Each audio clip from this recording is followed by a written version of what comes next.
In 2009, while the world argued about bailouts and blamed one another for the worst financial crash in generations, a quiet revolution was being born in the darkest corners of the internet.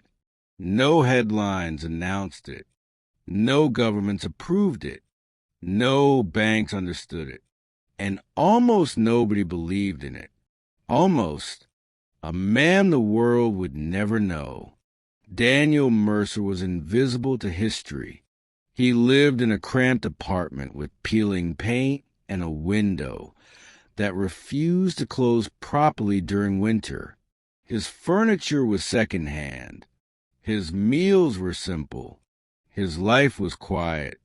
Daniel was a programmer, not the flashy Silicon Valley type, but the kind who preferred logic over people and nights over daylight. He trusted code more than promises and systems more than authority. Months earlier, he had lost his job. The bank he worked for collapsed under reckless decisions made far above his pay grade. Executives escaped with golden parachutes. Workers like Daniel were handed apologies and exit letters. That was the moment his faith in the financial system shattered. If money can disappear overnight, he thought, then it was never real to begin with. The post that changed everything. One sleepless night, scrolling through a cryptography forum few people visited, Daniel saw a post with no images, no hype, and no marketing. Just words. I've been working on a new electronic cash system that's fully peer-to-peer, with no trusted third party. Satoshi Nakamoto. Daniel paused. Most users ignored it. Some mocked it. Others dismissed it as impossible. But Daniel clicked. He downloaded the white paper and began to read, then reread, then read it again. An idea too dangerous to ignore. Bitcoin wasn't just digital money. It was a direct attack on everything Daniel had just watched fail. No banks controlling supply. No governments printing endlessly. No permission required to participate. Every transaction verified by math. Every rule enforced by code. As the sun rose, Daniel leaned back in his chair, exhausted and wide-eyed. If this works, he whispered, banks won't be necessary anymore. He knew how dangerous that idea was, and how powerful. Mining the first blocks. There was no prize for Bitcoin then. No exchanges. No charts. No influencers. Just a program you ran. Daniel downloaded the software and let it run overnight. His laptop hummed loudly, the fan struggling, the screen filled with scrolling text. Then it happened. Block found. Reward, 50 BTC. Daniel stared. Nothing physically changed. No alert. No confetti. But something historic had happened. He had created money without asking anyone. Mockery and doubt. Daniel tried explaining Bitcoin to friends. They laughed. You're mining fake coins? Who decide their value? What happens when the government bans it? Daniel didn't argue. He had learned something important working at a bank. People trust systems until they collapse.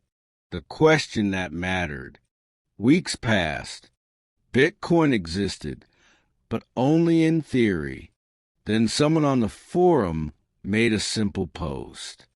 I'm selling a handmade wooden wallet. Will accept Bitcoin. Just testing the system. Daniel froze. This wasn't about owning Bitcoin anymore. This was about using it.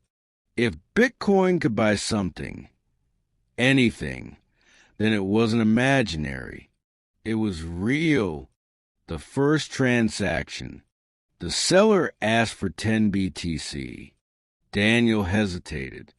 There was no refund button, no customer support, no safety net, just a string of characters and a button that said send.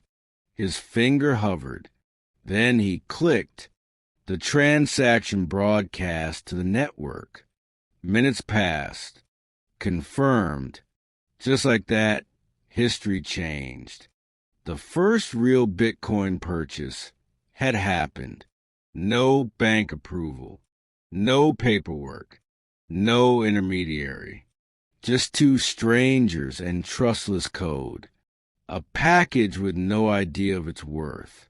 Days later, a small box arrived. Inside was a simple wooden wallet. Nothing special. But Daniel held it like a relic, because it wasn't the wallet that mattered. It was proof. Bitcoin wasn't an idea anymore. It worked. Years in the shadows. Bitcoin didn't explode overnight. For years, it hovered in obscurity. Daniel kept mining, kept running nodes, kept helping strangers online. He never told anyone how much Bitcoin he had. In 2011, Bitcoin hit $1. In 2013, it hit $100. Daniel watched silently when the world finally noticed. By 2017, Bitcoin was everywhere. News channels mocked it by day and feared it by night. People who had laughed at Daniel now beg for advice. Is it too late? Should I sell my car? Can Bitcoin really replace banks? Daniel never became loud. He remembered why Bitcoin was created, not for greed, but for freedom, the price of conviction. In 2021, Bitcoin crossed $60,000.